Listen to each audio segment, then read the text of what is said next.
Dear students, அனைவருக்கும் வணக்கம், வந்தனம், நமஸ்காரம். Today I'd like to give a brief idea regarding lymph, நிணநீர், origin and conduction of heartbeat.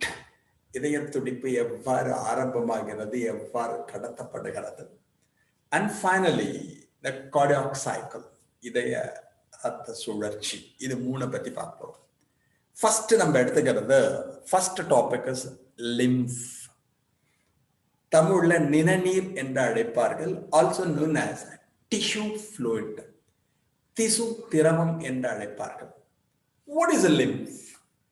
Lymph technically means blood without RBC or blood minus RBC. ரத்தம் மாதிரியே இருப்பா, அல்ல RBC மட்டும் இல்லாமல் இருந்தால் we are calling it as a lymph. ரத்த சிவப்பணுக்கள் அற்ற இரத்தத்தினை லிம்ப் அல்லது நிணநீர் என்று அழைக்கலாம். டிஷ்யூ ஃப்ளூயிட், திசு திரவம் என்று அழைக்கலாம். இது எப்படி சார் ஃபார்ம் ஆகுது? ரத்தம் கொடால ஓடி வருது, இது பிளட் வச்சுக்கோயே, it flows in arteries, veins and capillaries. தமனிகளிலும் சிரைகளிலும் தந்துவிகளிலும் ஓடிக்கொண்டிருக்கும். இது மாதிரி இந்த கேப்பிலரிஸ் வழியா பிளட் ஓடுற சமயத்துல it is a small amount of blood oozed out from the blood vessels. இந்த கேப்பிலரிஸ்ல இருந்து கொஞ்சோண்டு வெள்ள வருவா. The fluid released out from the capillaries, இரத்த தந்துவிகளிலிருந்து வெளியே வரக்கூடிய ஒரு திரவத்தினை நாம் lymph, நிணநீர் என்று அழைக்கிறோம். The fluid released out from the capillaries is known as the lymph. இரத்த குழாய்களிலிருந்து வெளியே வரக்கூடிய ஒரு திரவம் என்று வைத்துக் கொள்ளலாம். It possesses water, small water soluble substances. இதுல நீர் இருக்கும். Water soluble substances, நீரில் கரையக்கூடிய பொருட்கள் இருக்கும்.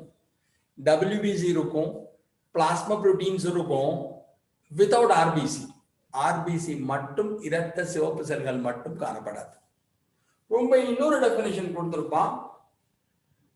lymph differ from the blood in having no RBCs. லிம்ஃபுக்கும் நிணநீருக்கும் ரத்தத்துக்கும் என்ன வித்தியாசம்னா, லிம்ஃப் ரத்தமும் ஒண்ணுதான், லிம்ஃப்ல RBC இருக்காது, பிளட்ல RBC இருக்கும். அப்ப இது ஒரு சிம்பிளா தெரிஞ்சுக்கணும். இந்த லிம்ப் எடுத்து எல்லாம் enriched with WBC, ரத்த வெள்ளை அணுக்கள் அதிகமாக காணப்படும். So it is responsible for immunity, நோய் தடை காப்பிற்கு காரணமாக இருக்கும். The disease resistance exhibited by the host towards microorganisms or their product is said to be immunity. நம்முடைய உடலில் நோய் கிருமிகள் நுழைகின்ற சமயத்தில் நம் உடலானது அதனுடன் எவ்வாறு ஃபைட் செய்கிறது, ஆர்னால்டு மாதிரியா, ப்ரூஸ்லி மாதிரியா, ஜெட்லி மாதிரியா அந்த ஃபைட் பண்ணி அந்த எனிமீஸ் அட்டாக் பண்றது பத்தியோனோ அதுதான் இம்யூனிட்டி சொல்லுவோம். This lymph is responsible for immunity. இந்த லிம்ப் என்பது, நிணநீர் என்பது நோய் எதிர்ப்பிற்கு காரணமாக இருக்கும். What is the role of lymph? Exchange of nutrients and gases between the cells and the blood, or between the blood and the cells. ரத்தத்திற்கும் செல்களுக்கும் இடையே nutrients என்று அழைக்கப்படுகின்ற ஊட்டப் பொருட்கள் கடத்தப்படுவதற்கும் வாயுக்கள் கடத்தப்படுவதற்கும் உதவும். பிளட்டுக்கும் செல்லுக்கும், செல்லுக்கும் பிளட்டுக்கும், ரத்தத்திற்கும் செல்களுக்கும் இடையே, செல்களுக்கும் ரத்தத்துக்கும் இடையே the transport of nutrients, உணவு பொருள் மாதிரி சத்து பொருட்கள் கடத்தப்படுது. அதே மாதிரி கேசஸ், வாயுக்கள் கடத்தப்பட உதவும். அதுக்கு ஹெல்ப் பண்றவங்க தான் நம்ம லிம்ப்னு சொல்றோம். அப்புறம் என்ன ஆகுதுன்னா, இதோட ஃபங்க்ஷன் ஒன்று கொடுத்துருக்கோம். Between interstitial fluid to the blood. இதோட ஃபங்க்ஷன் என்னன்னா, return interstitial fluid to blood அப்படின்னா செல்களுக்கு இடையே காணப்படுகின்ற திரவத்தினை ரத்தத்திற்கு எடுத்து செல்வதற்கு உதவும். So the interstitial fluid na செல்களுக்கு இடையே திரவம் காணப்படுகின்ற செல் இடைவெளி திரவம்னு வச்சுக்கலாம். The fluid present in between the cells, we are calling it as interstitial fluid. அது அங்கேருந்து செல் உள்ள வரணும்னா இந்த லிம்ப் என்று அழைக்கப்படுகின்ற நிணநீரானது உதவும்.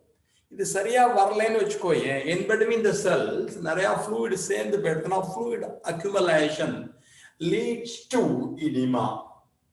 அப்ப என்ன ஆயிடும்னா கால்லாம் வீங்கி போயிடும். எந்த இடத்துல அந்த ப்ராசஸ் சரியா நடக்கலையோ, interstitial fluid செல் இடைவெளி திரவமானது அதிகமாக இருந்தாலோ it leads to enlargement. ஒடிமா அப்படின்னு சொல்லலாம், ஓவர் சைலண்ட் ஆக்கி எடிமான்னு வச்சுக்கலாம். ஸோ ஒடிமா அப்படிங்கிறத ஞாபகம் வச்சுக்கோ. வீக்கம் ஏற்பட்டுவிடும். அப்ப செல்லுக்கு நடுவில் நிறைய ஃப்ளூயிட் அக்யூமுலேட் ஆகக்கூடாது. அந்த அக்யூமுலேஷன் ஆகாமல் செல்களுக்கிடையே செல் இடைவெளி திரவம் அதிகம் தங்குவதை இது தடை செய்கிறது. இந்த லிம்ஃப் இருக்கா பத்தி ஒன்னும், இது ஒரு சிஸ்டத்தை ஃபார்ம் பண்ணுவா. அதுக்கு லிம்பாட்டிக் சிஸ்டம்னு பேரு, நிணநீர் மண்டலம் என்று கூறுவார்கள். It is carried by a vessel called a lymphatic vessel. அதை எடுத்து செல்வதற்காக ஒரு குழாய் போன்று காணப்படும், அதுக்கு lymphatic vessel, that is நிணநீர் குழாய்கள் என்று அழைப்பார்கள்.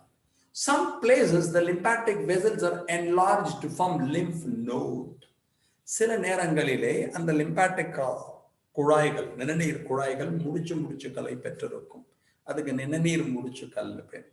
Our system possesses more than 600 lymph nodes.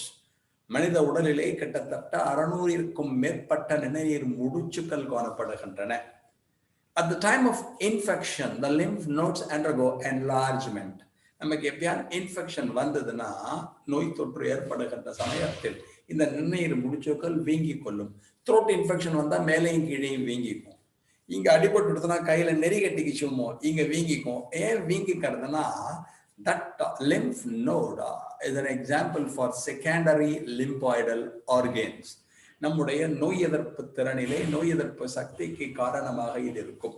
நமக்கு இன்ஃபெக்ஷன் வரப்ப லிம்ஃப் நோட்ல WBC proliferate ஆகி அதோட number ஜாஸ்தியாகும். At the time of infection, the lymphocytes present in the lymph node undergo proliferation, increase in number, so enlargement takes place.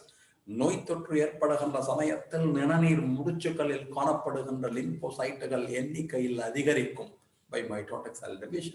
அப்ப எண்ணிக்கையில் அதிகரிக்கின்ற சமயத்திலே வீக்கம் ஏற்படும். So அது it plays a vital role in immunity.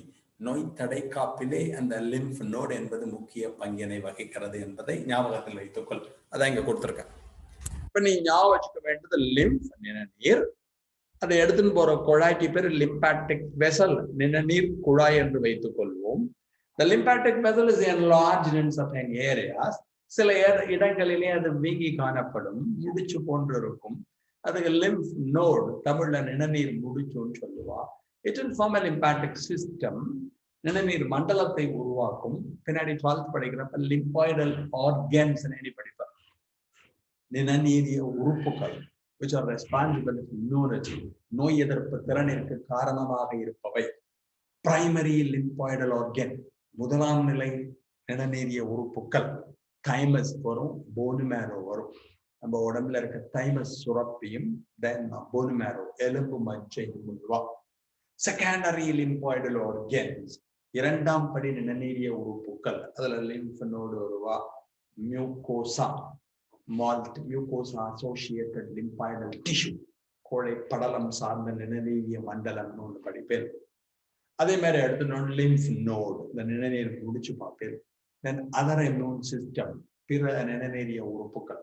So இந்த லிம்ஃப்னால it is related with immunity, நோய் தடைக்காப்பிற்கு காரணமாக இருக்கக்கூடிய ஒரு சிஸ்டமாக வச்சுக்கோ.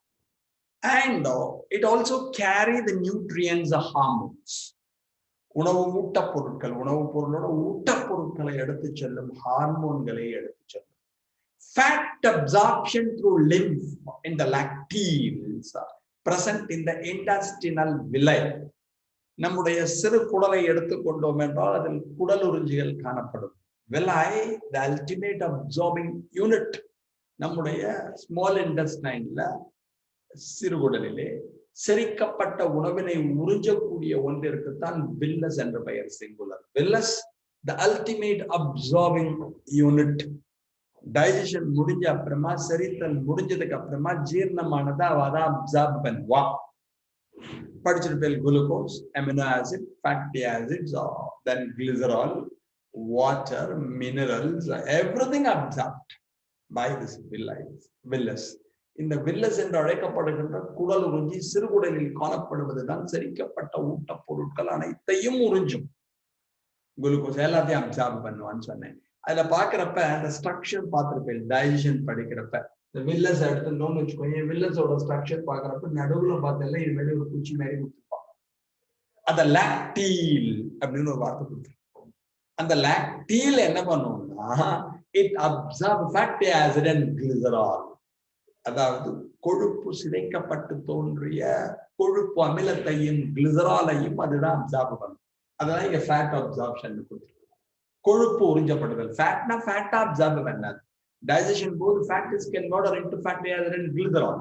செரித்தல் நடைபெறுகின்ற சமயத்தில் கொழுப்பானது கொழுப்பு அமிலமாகவும் கிளிசராலாகவும் மாறும்.